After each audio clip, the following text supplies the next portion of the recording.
Welcome to Breaking Cycles, the podcast where we dive into non-traditional relationships and the social and personal challenges they bring, from navigating judgments, jealousy, and disagreements to exploring sexual experiences. We'll be sharing the unique journey of an intercultural couple who's been, and plans to keep, living through it all. I'm Erica.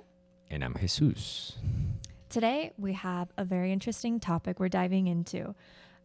We are talking about all the challenges that have come from what's been taught about sex, love, and relationships, from the cultural pressures surrounding monogamy to questioning societal myths. We're exploring the big questions. Why do we believe what we believe about relationships? And what happens when we challenge these norms? Well, also clarifying that we are trying to follow the second chapter of the book. Yes. The Ethical Slut, which Yes. is called Myths and Realities. Myths and realities. And, well, obviously we're going to, try to explain it, or we'll talk about it. But we don't want to over-explain it, because I really hope if you can take one thing from this podcast, it's to read the book on your own time and develop your own ideas. Yeah, which, by the way, maybe you realize we are trying to have a different approach. In this episode, we don't want to continue just reading. So yeah, I feel like our last episode, it was our first episode ever. It was very scripted, and I think we re-listened to it and we're like, wait, we definitely need to change this. So yeah, we're still learning, and we hope we can make something a bit more listenable to you. Easy to listen. Yeah, that. Okay. Continue, my love. So, I think where we should probably start is origins and historical context of monogamy.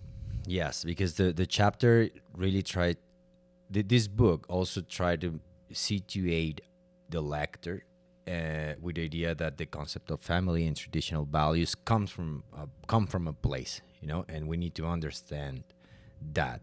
Mm-hmm. So. Yeah, so with doing my research, there was definitely a lot of different ideas of where monogamy comes from. But a big part of it is either religion, or once people were able to own property and land, they wanted their land or property and values to be passed on to their offspring and carry that family name. It was very important to transfer property to the right heirs, because if you're just having multiple partners, you're not really sure once you pass if who your property is going to go to. Yeah, and in general, the idea to have kids, like a lot of them, it was with the idea to have some help with all the activities related to your property. Usually you had farmers, right? And at some point you're going to get old as an adult, and you'll need all your family around. So at some point, the family idea was much more a concept of to survive. Where traditionally women stayed at the home, they fed the kids, made meals, laundry, all that stuff, and men were out hunting, or trading or working. So in order to survive, I think the family unit was very important. Mm-hmm. So, okay, we just to let that clear. Make that clear. To make that clear, thank you. Family originally comes from a survival point of view. Mm-hmm. We need to stop romanticizing the idea of, love, because at some point it was just that survival. Right. Survival. So. Right, and women were also property for a long time, and along with arranged marriages, it was like, oh, I think this woman is beautiful, I want to impregnate her, and I want her to have my offsprings. And a lot of the times throughout history, women didn't have a choice. Yeah, that we obviously not generalizing, not thinking that at some point some feelings could be developed. But, of course, no, definitely. But again, survival. Yeah, survival. So moving forward. But now we're jumping forward to the Industrial Revolution, where I feel like this period had large effects on society towards sex and human behavior.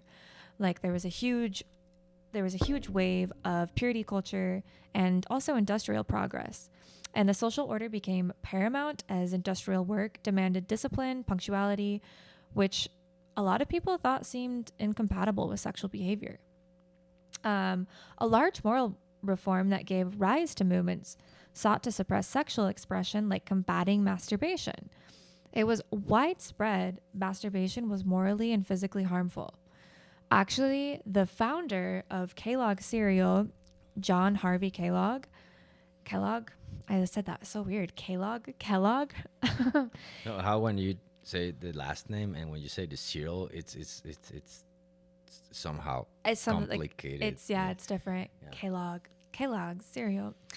He was actually a big figure in the anti-masturbation movement. It was said, or he said, that he never even had sex in his marriage because he thought sex was so dirty.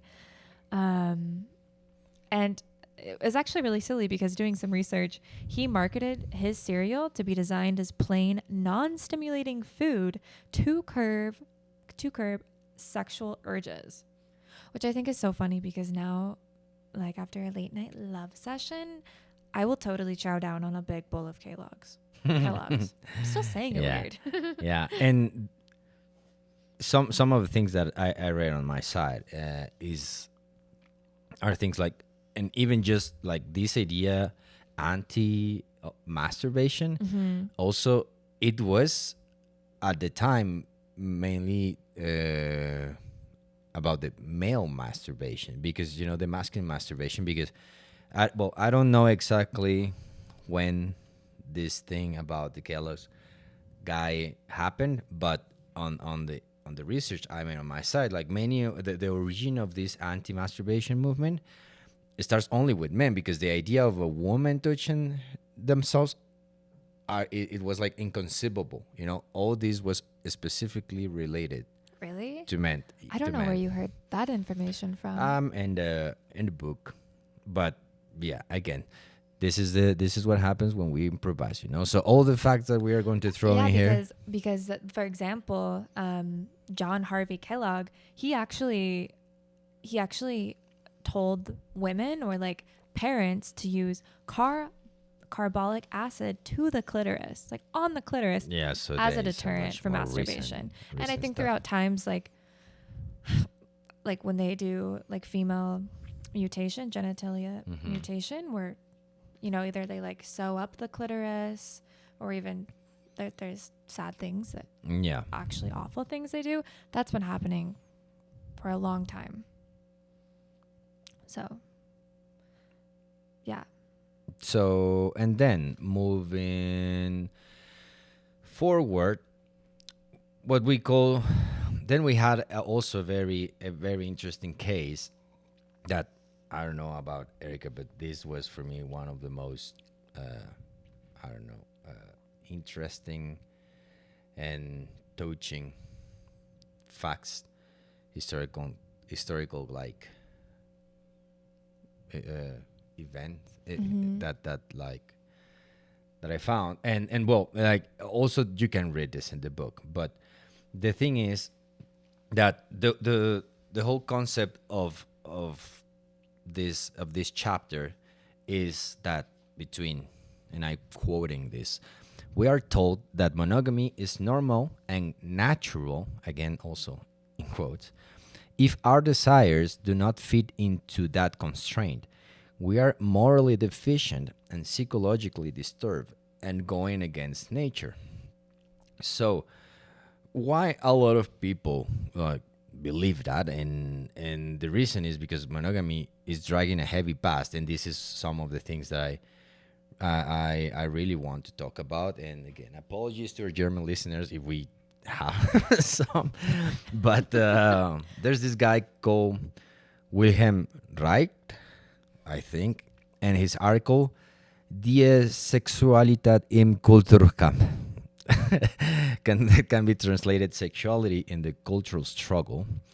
This was published in 1936, and I'm still not sure about the whole vocabulary that we cannot use, but well, we all know what was happening in Germany around 1936. You know who was like rising and his team. And these guys, and like I just mentioned them because for me it's so mind-blowing that during this time there was this guy, Reich, and Wilhelm Reich, that theorized that suppressing sexuality was essential to maintain authoritarian control.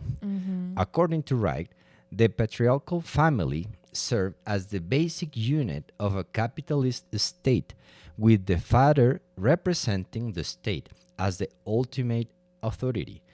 And to put this in simple terms, for me, for us, for all the listeners, this is very heavy because the theory here is like if society continues to rely on the patriarchal family structure, where the man is the provider and the woman is a subservient, it becomes hard to imagine governments or other major institutions being structured any differently.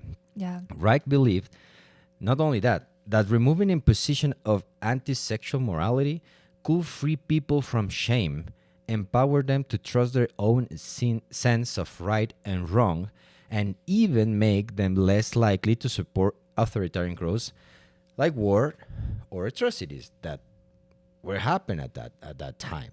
So I feel that this is like, a heavy part of the conversation, because when, especially with the whole feminist movement and why we need to stop seeing the man as a provider, this figure, I think there are a lot of romanticization about that figure. And I feel that in nature we develop roles, we have instincts. You have like the females and the males, we have different instincts.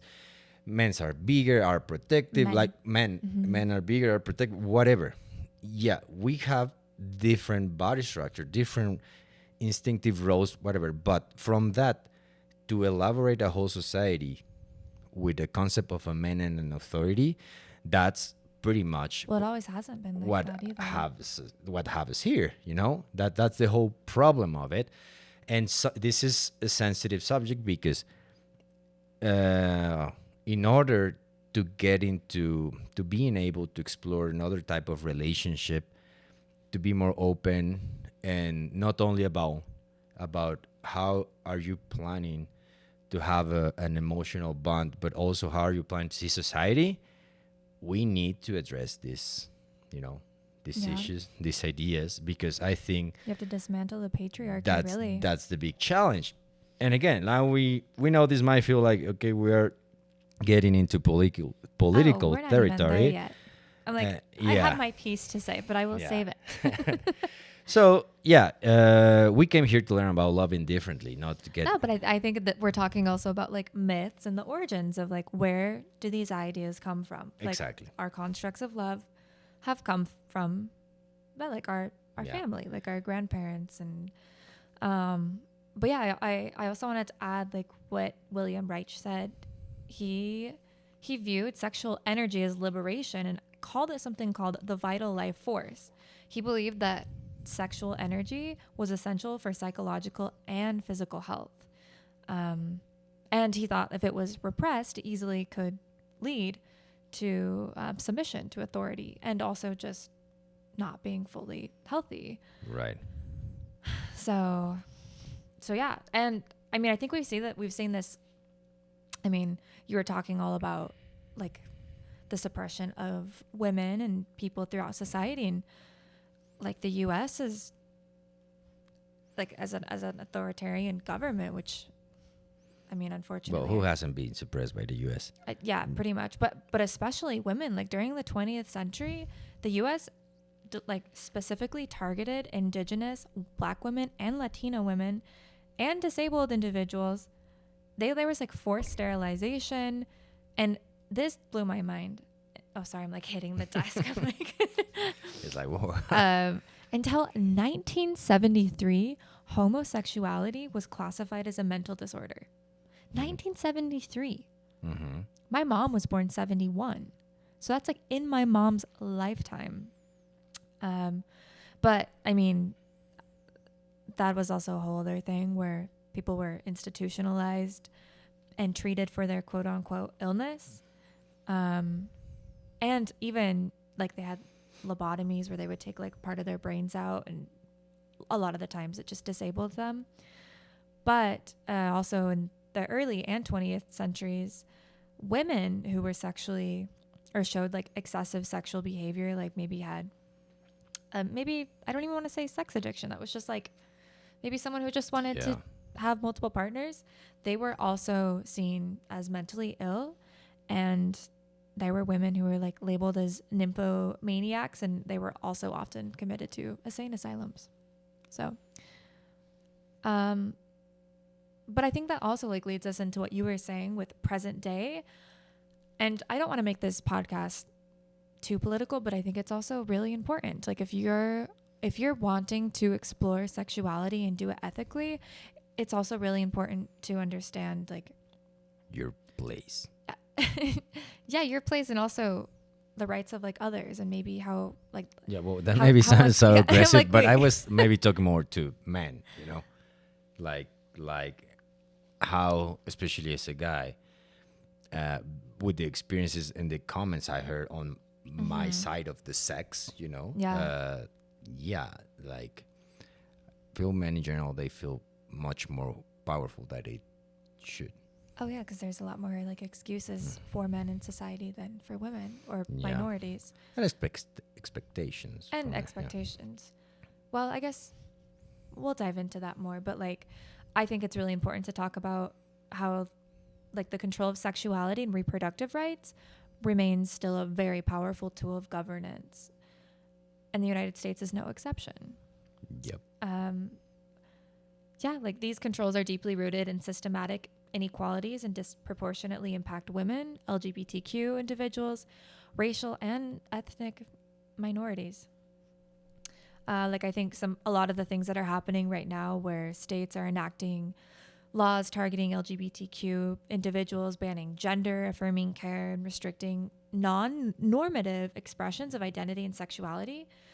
Like to me, these measures are sending a clear message that these identities are unacceptable and reinforcing this like systematic marginalization of what needs to be like right, which is like just like a cis couple of like a man and a woman and you know, a really monogamous state.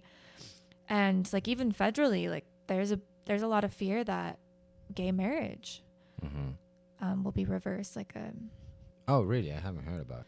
And then I think another huge part is like the overturning of Roe v. Wade in 2022. That huge shift in reproductive rights, and I feel like it even limited women.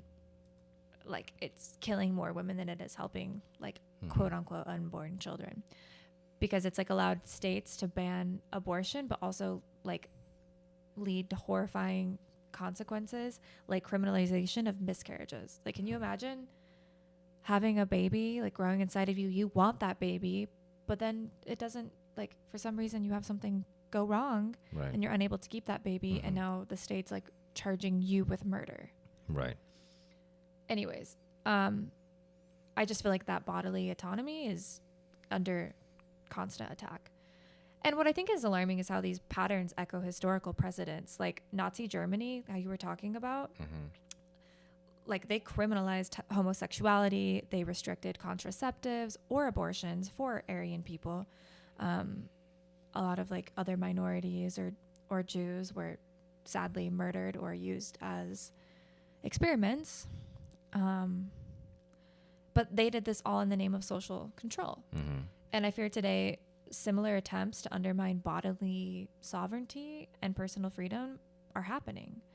And at its core, sexual suppression is about power. And by regulating who you can love, who you can have children with, when they need to have children, and how people express their identities, governments and institutions exert control over marginalized populations. And again, like if we haven't been clear about this, you know, this podcast is a space where different point of views are respected. And some of the concepts that we discussed might challenge, very personal, political or religious beliefs, which But do some research. again, yeah, like we are trying to put here information that we have found. At some point, the idea is to find a way to create some dialogue with whoever is listening to us. But again, our goal isn't to offend and nobody. And we've met people with very traditional values who are still curious about like pursuing sexual liberation. Oh yeah, no, there's like a lot of swingers or people in the lifestyle who are like huge Republicans or even Mormon. And the idea of this, what I think our utopia, is that how you say? Utopian ideas. Our utopian ideas is like, doesn't matter what you believe, like who you represent. Call it party, political party, church, institution. Like you need to be able just to be yourself and not be hiding from society. This podcast is for everyone who believes in living authentically and respecting the choices of others. Yeah, exactly. Like not judging other people for wanting to love someone. And at the same time, we celebrate those couples who reached their 50th anniversary. Oh yeah, no, like the book talks about this. Yeah, it's like, but who's to say? Like who's couple like are monogamous anyway, or fully heterosexual, Yes. or whatever. Absolutely. Well, and I think when people think about like ethical non-monogamy or polyamory, everyone's like, oh, it means like you constantly just have like all these couples, like all this sex, like all these partners. But to be ethically non-monogamous, it could be simply something as like, maybe every few years we get freaky and like invite someone else into our bedroom or like our relationship, or maybe it's like a hall pass where it's like, hey, I know you're going to be away on business for the next 4 months. Take a hall pass, like go have fun. Like I think there's so many different facets and ideas of what ethical non-monogamy looks like. But the biggest factor for me is that everyone involved knows what's happening. There's no like lies or deceitfulness. Everyone's just very honest with their intentions, and everyone respects them. Yeah. And why are we given all this history and this context? Is for a reason. We are not just trying to give you information just because like even the whole chapter is structured that way. In order to understand why you might have a resistance with this lifestyle is because many of those concepts have been built in your mind in society with all these like things that we just talked about, like one or not, what you have in mind about what family means, what traditional family mean, is based on history. And now the idea is like, okay, now that you you have that picture, you need to understand like now there are concepts that usually are considered judgments about people that practice this lifestyle. Like let's come back to the concept of a slut.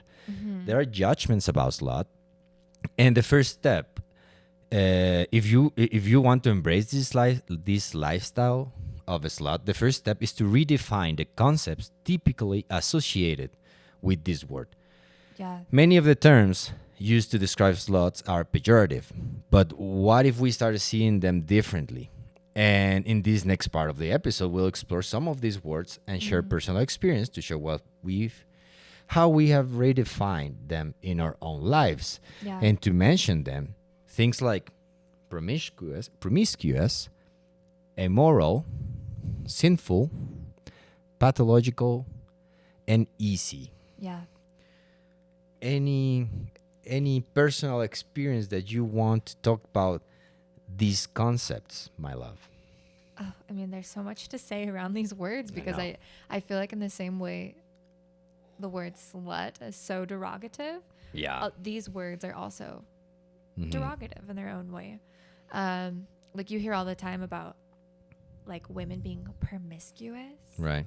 Like I remember my mom mentioning the word like, oh my gosh, like I know like trying to gossip and be like, my friend, she's so promiscuous. Like, oh, so awful. Mm-hmm. And I remember hearing that as a little kid and being like, even maybe not, I was like 13, 14, being like, so what? Like, that's so cool she has partners. I'm like, oh, I'm like, Mom, maybe if you had those partners, you would maybe be a happier person. Right. Mom, I'm sorry if you ever hear this. I love you. Yeah, we really need to take care about who we talked about. Yeah. But that's just from like my lens of like promiscuity is beautiful. Like it shouldn't be shameful as long as things are consensual and you're safe about it. Yeah. Go have fun. And also, I remember, again,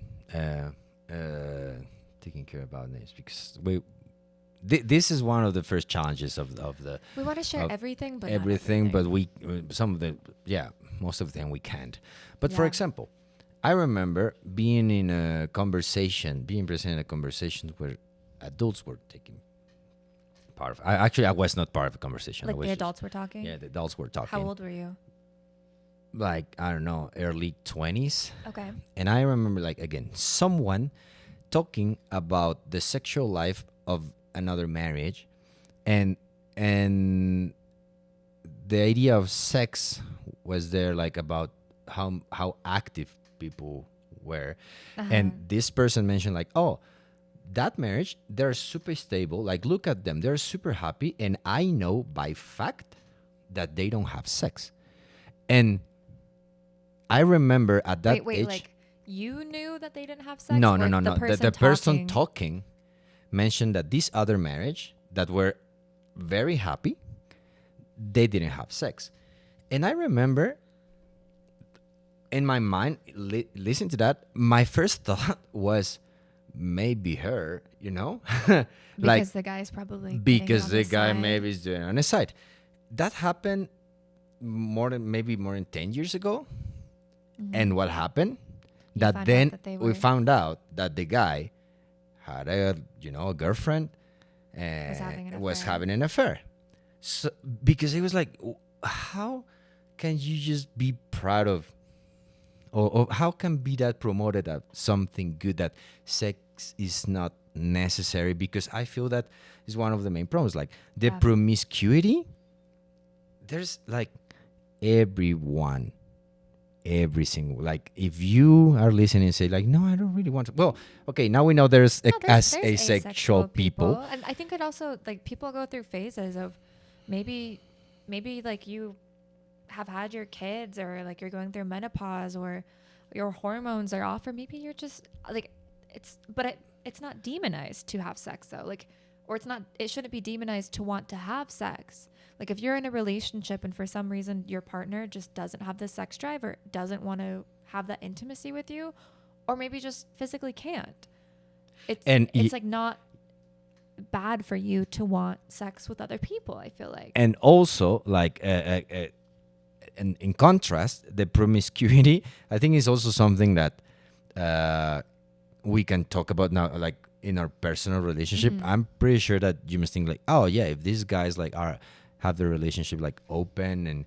they want to fuck with other people, is because maybe they can't stop thinking about sex. And the reality is, like, at some point I would be also surprised about, and I mean, I don't need you to receive shame from my wife. I can talk about this on my own. There are moments, I'm not gonna shame you. I've had moments during my life where, and at some point, because I can say that even today I might be dealing a little bit with that, where if your mind is not at peace, like, you just don't have it. Like, Jesus is still looking for a tech job, since he's gotten all of his papers and whatnot to work in the States, and it's been stressful. I feel like you trying to look for a new job definitely has taken a toll, like, on your sex drive.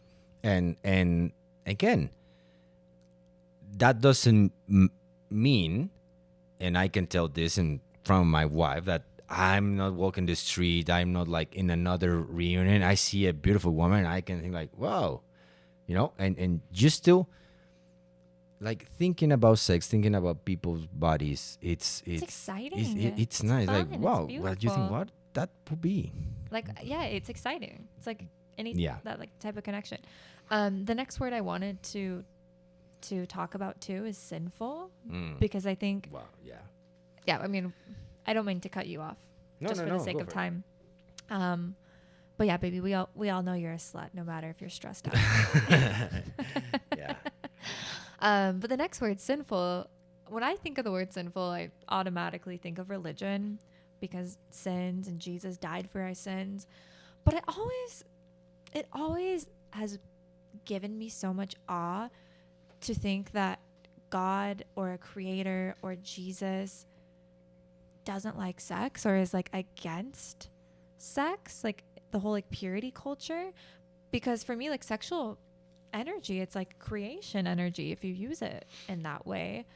And it's like one of the most purest, beautiful things. Like any bug you see, bird, like plant, most of them are from like some type of intercourse per se, or like sex. Like everything exists because of sex. So when I think of sinful, I'm just like, if there is a God or a creator, like sex is they probably enjoy sex.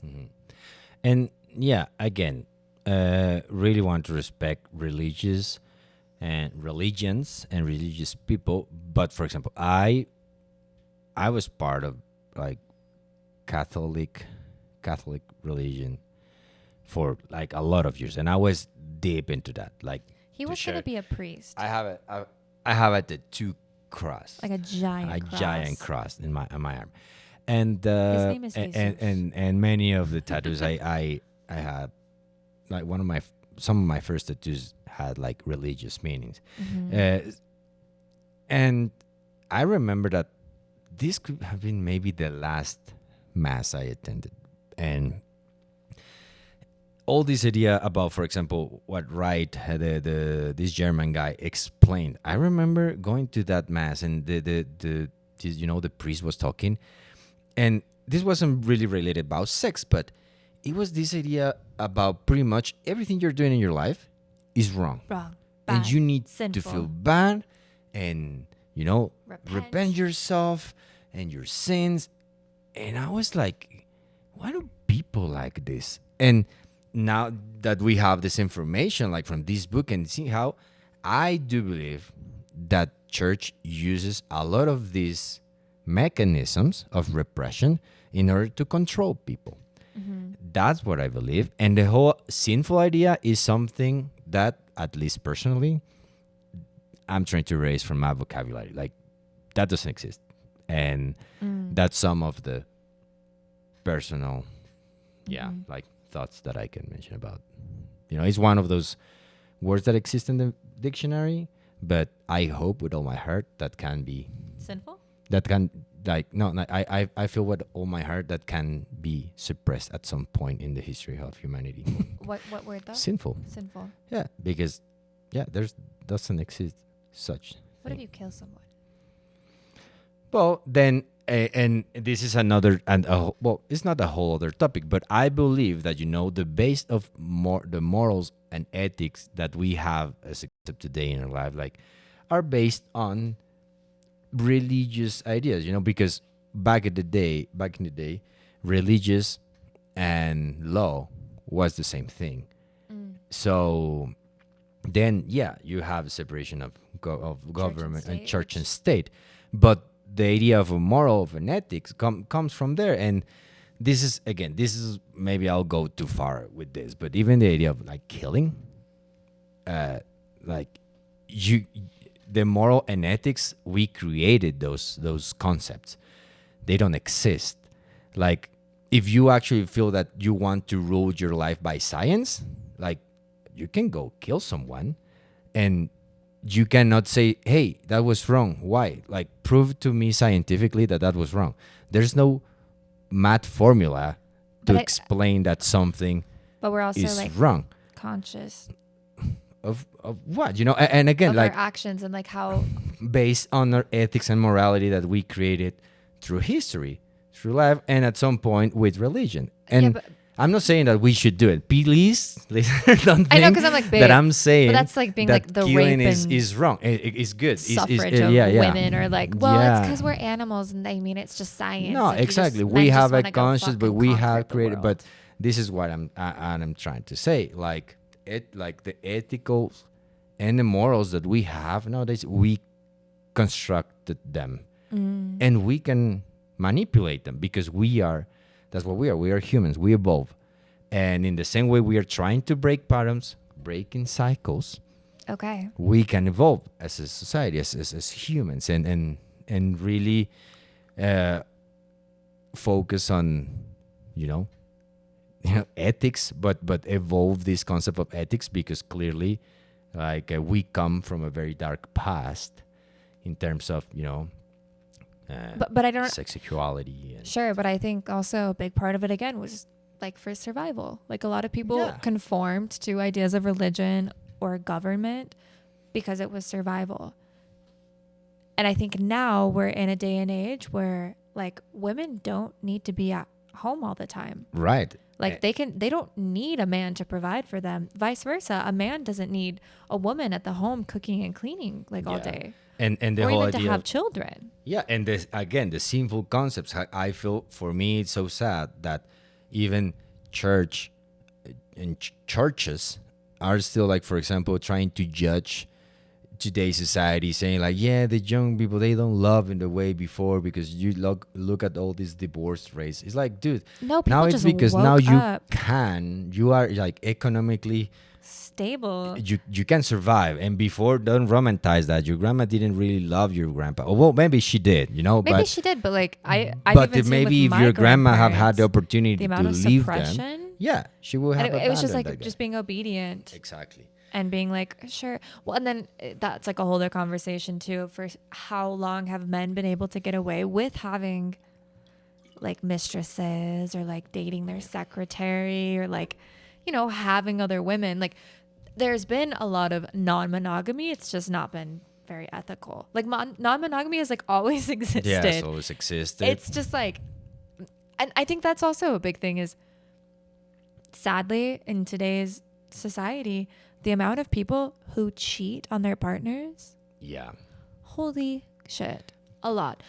So I'm saying non-monogamy is around. It's just not ethical. Yeah. Like people just don't want to embrace it. But we're going away from the concepts. And then we go to pathological, that you kind of mentioned it earlier, with the idea of people with the desire of sex being accused of being sick.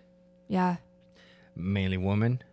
Yeah. And it's like, dude, that the fuck is or just like gay people or LGBTQ. It's like. And again, I think that also we like to think that our listeners are going to be part of this a little bit more conscient, like, part of society, that we know that no one here is sick.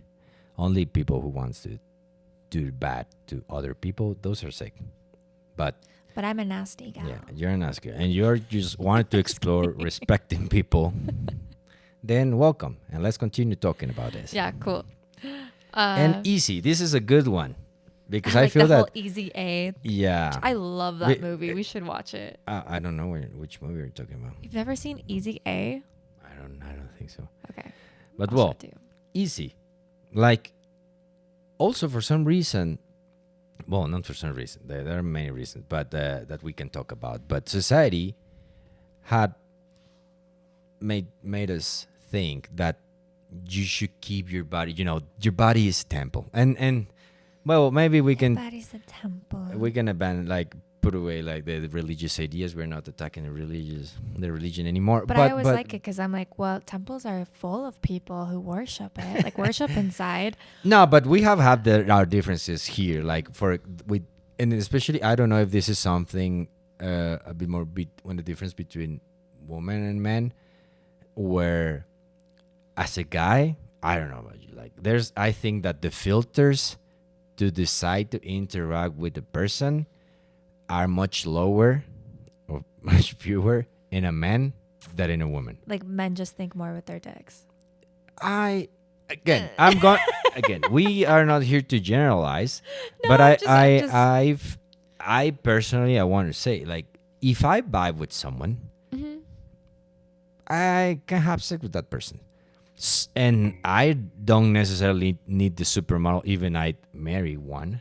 Well, you're not a supermodel like by profession, but I consider that you look like. Oh, you're so sweet, babe. And sometimes I remember when we were talking about,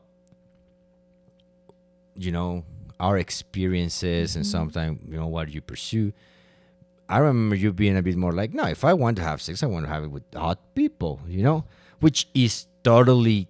I'm very selective, but not even hot people, because I think for me, it's more emotional. It's more like, hey, can I connect with you in another way? Because I feel like I connect pretty well with people sexually. And so for me, it's like also like, hey, can I look at you in the eyes? Like, can we communicate well?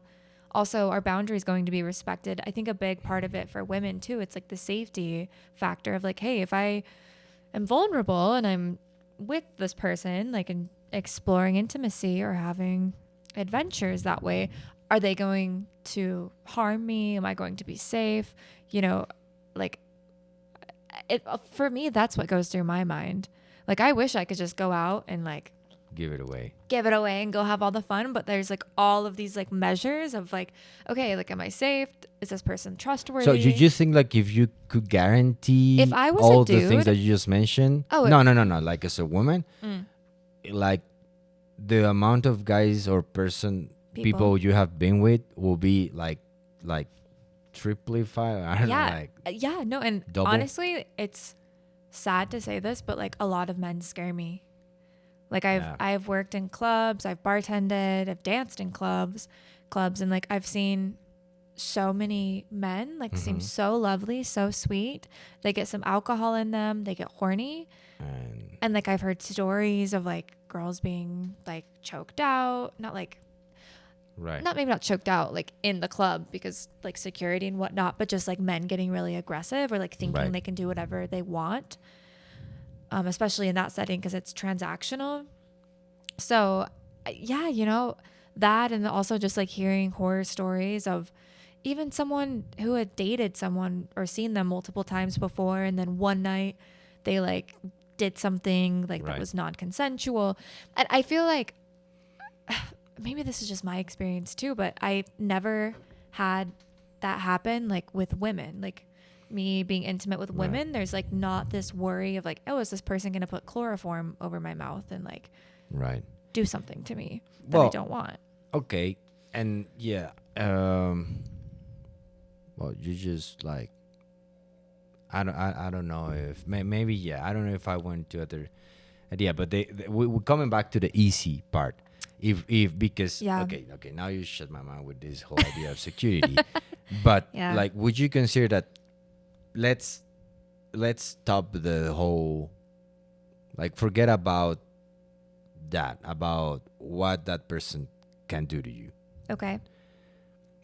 Would you feel yourself like you will be like just easy? Like, because again, we're talking about this like I am, and what we're trying to discuss here is like how bad really is Jesus is a better to slut be than easy. I am. Like and my mind is like, what's the reward of not being it? Like, what do you earn? And I feel that is also related to sex. Well, because I feel that this idea of like what you just explained, that you as a woman, what you have been told, that the most you expose yourself is the more like the less the value. I've never heard that as a guy, in the opposite side, as a guy, if you could have a lot of experiences. I think that definitely plays a big part in it, of the whole purity culture of like, hey, if you give yourself away before marriage, or like, oh my God, I hate when people ask like, what's your number? Like, how many people have you had sex with?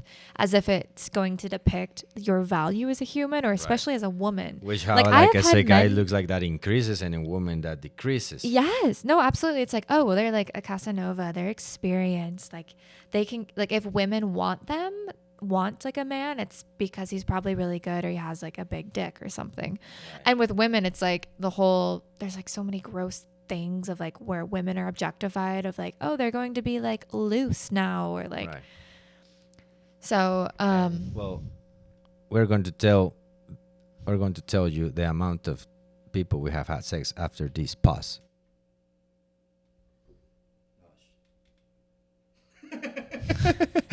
No, I that was a very bad joke. I couldn't make it. But well, obviously there's no pause, and we're not going to tell you that. But No, but I'll tell people. I don't care. yeah, I'm no. like, you can tell. It's because Jesus has actually lost track. I know my number still. I know my number. You know too. your number? Yeah. No, you probably have like an Excel spreadsheet about all the people you've been with. No. Okay, continue moving Right? forward No, with right? these myths. Okay, now people. Now we talk about these It's in the judgments. 300s. Judgment about sluts. And now that we know about some of these concepts that ideally you should redefine for yourself. You know, you should stop thinking that being promiscuous it's wrong. We should play that song by Nelly right now. What are you doing? You're a lady. And being immoral, there's no such thing as being immoral just because you have sex desire. You're not being sinful, please. You're not. There's no such thing. You're not sick. And well, being easy or not is just, again, what are the real advantages of it? And all these like concepts are also related to myths that we as a society believe about how love should be, how relationships should be constructed, and we're going to talk about them. Yeah, the first one. Now. Right now. Promiscuous girl. Myth number 1, long-term monogamous relationships are the only real relationships. Like, I really hate the phrase to settle down with someone because I feel like you literally are settling for just that one person the rest of your life. I guess when it's said in the monogamous setting, because like obviously like I quote unquote kind of settled down with you. Like we're married now, we have like our cute home and stuff, but like we definitely explore like as individuals and together. But it's like if you're promised to that one person for the rest of forever, which is also like monogamy is in a nutshell also never wanting or having the desire to be with someone or exploring other emotions. And I feel like that's just impossible. Like you can really, really freaking love someone, but you're going to walk down the street or like get to know someone and it's almost humanly impossible not to think like, wow, that person's beautiful.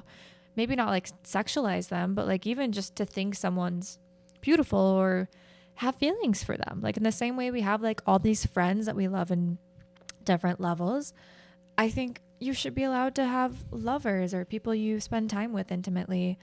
Like I maybe want to be a girlfriend and to like a married couple or maybe like I want to have like another boyfriend or have like be in a throuple one day, like outside of our marriage. Right. And I feel like all of those desires or whatever happens is like valid and just as much as like a monogamish marriage.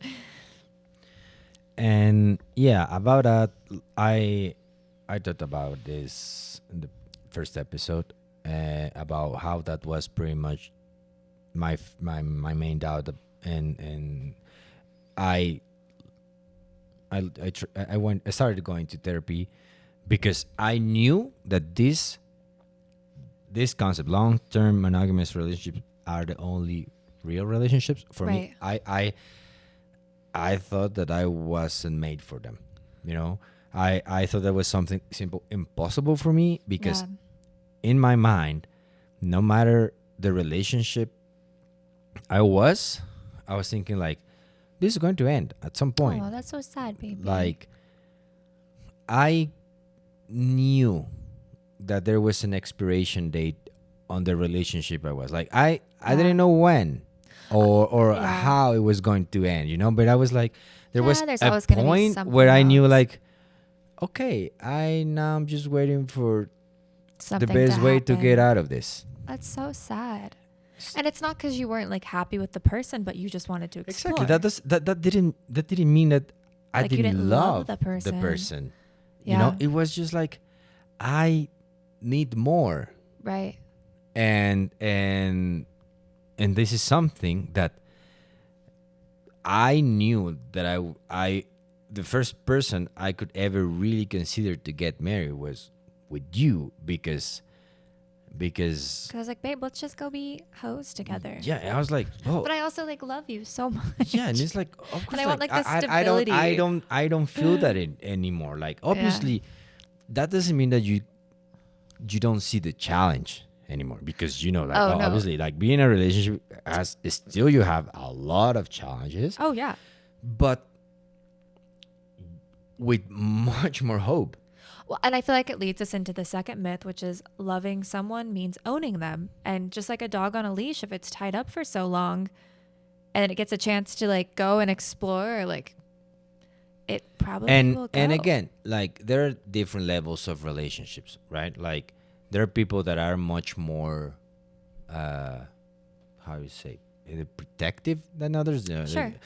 But I think controlling and protective, yeah, like to be controlling or which protective, I is think actually different. this is pretty much we're going to start talking about the second myth, which is Yeah, that I just talked about. the myth number 2 is Right. Oh, Yeah. did you just already Yeah. read it? Oh, Yeah, I sorry. said like That was my loving mistake. someone means owning them. Yeah. Like So this is one of possessiveness. the myth number 2, and again, I feel that here the relationships, you can find like many levels of how like close are to the idea of ownership, about how far, and I feel that many healthy peoples nowadays, many healthy couples nowadays are very close, very very far from this idea of ownership, Yeah. except from the sexual part. Now we have very healthy couples that are very free, like, you know what, you have your own activities, but before, when we come from a society that at the beginning, like, to do different things, to have Right. different activities,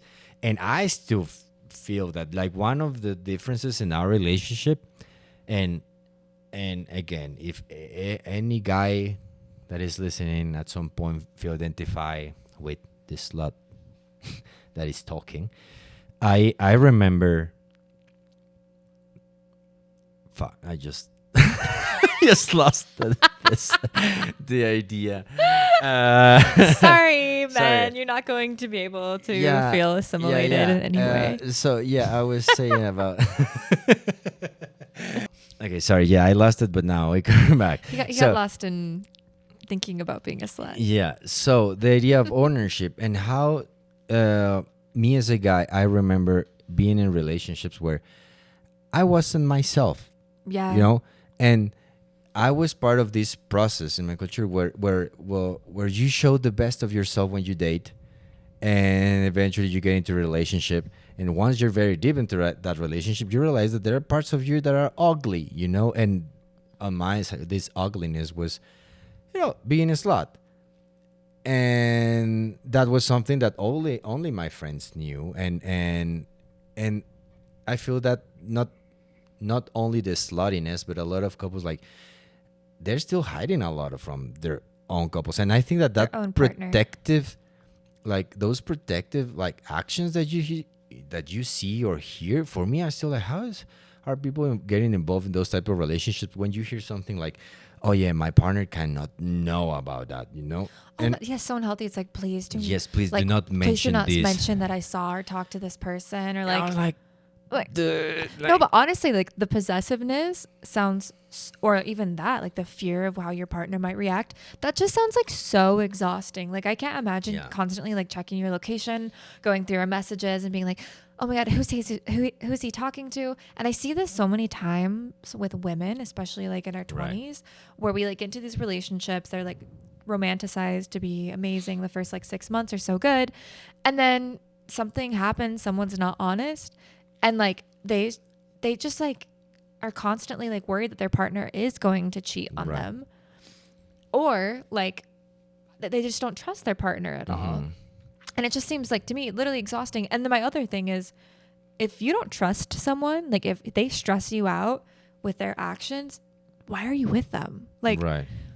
like go get with like that's, and the thing too is like I don't want to completely shit on monogamy. I know monogamy works for a lot of people.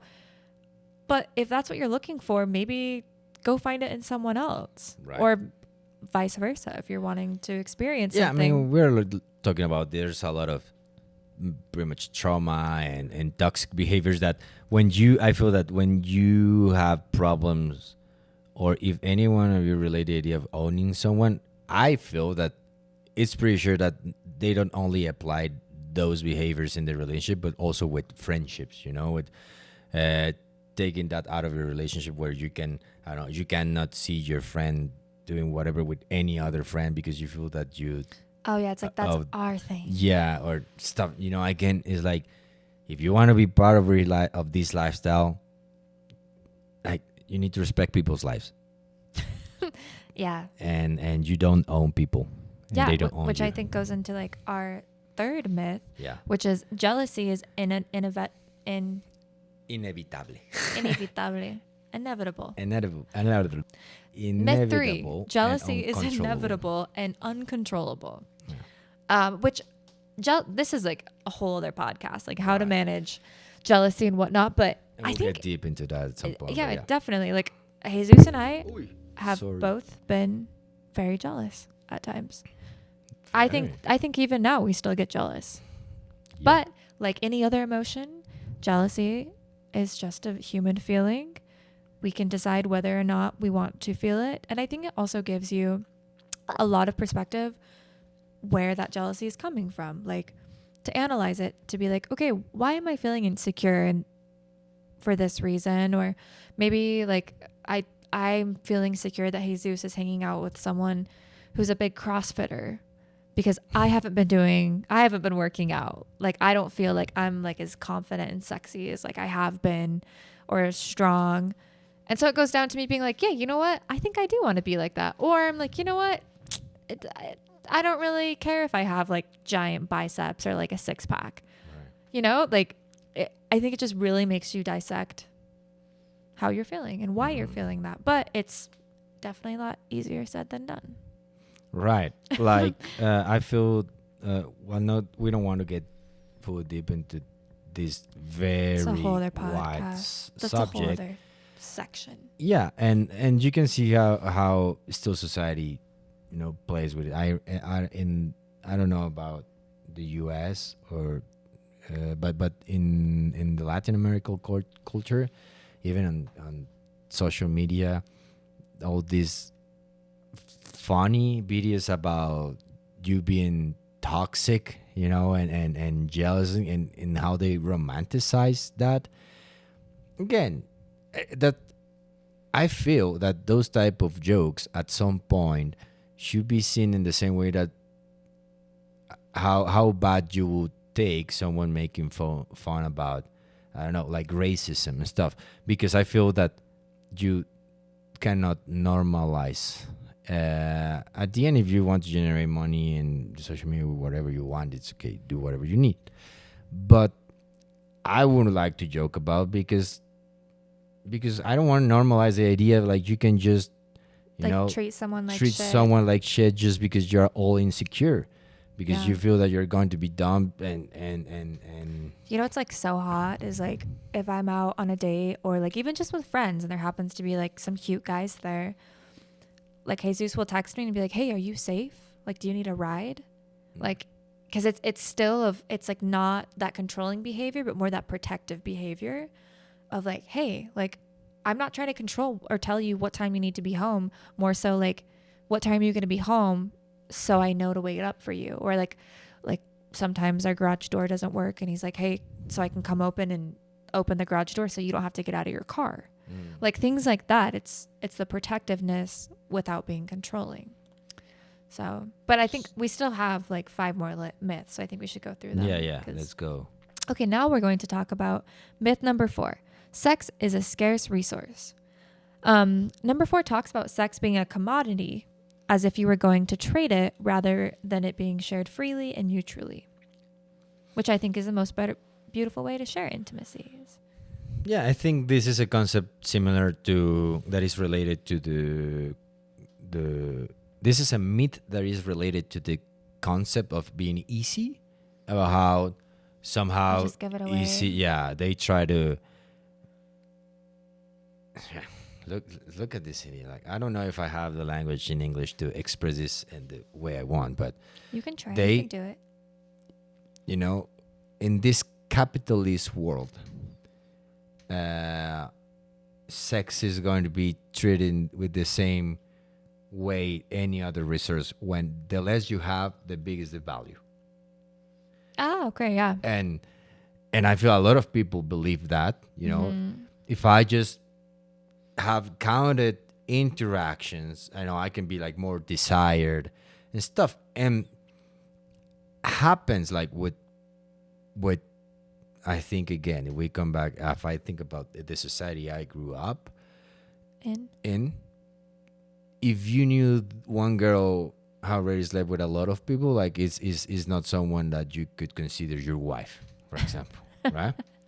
That Yeah. I grew up with that idea. Yeah, no, same here though. It's And we don't wait, like she's used. yeah, exactly. And then, but the reality is like you were doing the same. Maybe you had the exact same or bigger amount of sexual interactions, but for some reason your value is untouched as a guy. Yeah, I think also where it says like sex is scarce, it's like the whole idea of like, okay, well, if we open our relationship and like my partner starts seeing someone else, or they go out and like have sex with someone one night, the next night they're not going to have any left for me. Like all their sexual energies would have gone to like this one person, or like if they go to like a play party or something, like we're never going to have sex again. And when you Because they're only realize gonna be thinking when about that you one become an person. official slut, you accept, and you with someone that also accepts you in that way, you realize that those external interactions somehow like help It just like you. your like cup starts like overflowing. Yeah, like Like I remember after like our first play party, like orgy we went to. now we are just Now we're getting admitting the in juicy video stuff, that we right? went in our we've been to orgies, but okay. talk But about like it. I remember we came home that night and we were both so Still turned on and horny. so excited. And like I think in like the following 72 hours, I think we had sex like what 12 times or something, like I don't even remember a lot, but to the yeah. point where we were like, ow, like It's like, yeah, we this need is to too much. slow down. But I remember for like even like the following weeks, we were just like, man, that was like so hot and so fun. We got to explore that way together. It just like made us excited. Also, like I even feel like when Jesus goes on a date or has like interactions with someone else, like I get excited about it. Like I come home and I'm like, tell me about it. Like, and then we share like our experience. And I don't know. I feel like it just adds to our, You're right. like it fills our cup up and then it overflows. And which leads us to myth number 5. Romantic love is the only kind of love. Man, I feel like this is pretty, like if you're exploring ethical non-monogamy, it's probably because you've realized that there's all types of love. Like whether it be like sexual, platonic, there's just so much freaking love. Like there's some people that like I see, I don't know, maybe once a year, and every time I see them, I'm like, wow, like I love you in a special way, and like we share time together, and then it's like, okay, cool, let's go back to our lives. Yeah, I mean, There's just this like- can go. I think it's a very simple myth that can be debunked with something as simple as, you know, like love that you can feel for a friend, Yeah, you feel for family, all different types of love for everyone. and maybe here the idea to discuss that we're not going to do here, but eventually is how you can have a primary partner and have other people around you and love them, and at some point accept that in the same way you have the capacity to do that, your partner too, and live with it. Yeah. Which leads us to myth number 6. Love conquers all. Love conquers all. Man, that's like so messed up though. It's like when you hear like your friends being like, but I love him. Like love does not conquer all. Good communication and respect is actually, I think, what conquers all. Like we can't just rely on love to save us all, you know? Yeah. And I mean, romantic love is not the only kind of love, but you really need to, embrace love in a ways. One of the things I started saying when I started like developing strong feelings for you was that like Erica has been for me my first ethical non-monogamous relationship. Mm-hmm. And with her, the concept of love was redefined. And I learned to love in ways I didn't know I could love. And not only in a very interesting way, when you realize that it wasn't only involving other people, it was also involving like me, because Like you learn to love yourself. like I more? learned a lot about myself. And again, this idea of like trying to going to therapy, because I was thinking like I can't do this. I can't. I'm not going to be able to be a good partner, not considering being a husband, Mm-hmm. and feeling like, well, that's me. This is this broken person, Yeah. know, that will figure out who I'm going to end up with, Yeah. and then But like in the having- same way that you like learned how to like love yourself more, it wasn't just because you just loved. It was because communication, therapy. But what I'm saying is like the fact that you accepted me in the way I was. I even learned to love myself, because I feel that in some ways I wasn't accepting myself until somebody accepted me. Oh, baby. So Yeah. yeah, love conquers all. Love does not conquer all, though. It's a myth. So I've been going against the whole myth the whole time. It's like, babe. Shit. That's what the whole idea that love conquers all. Like, Yeah, even if yeah. you're fighting or there's abuse in like the relationship, it's like, it's fine. Love is what, like, that's why it's a myth. Oh, okay. Yeah. Now, if I try to come back to that, it's a similar idea. Like, no, I mean, love changed me, definitely, but wasn't this idea of just because I love you, just because you are who you are, That's enough. That's enough. No, you that's- know? and and then I that's have not enough. everything to. It's not like automatically we're going to be together the whole time, and no, I mean, even we have like questioned our relationship many times. Like, Oh, yeah. and it's not But just it's not because we there's don't love each other. Like, we really love each other. and that's the thing. Like, maybe you can again love someone, and that doesn't mean that you need to be with that person your whole life.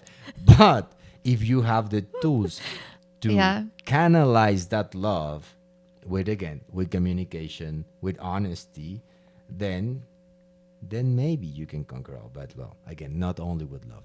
Yeah, definitely. Which leads us into our seventh myth. There is one right way to love.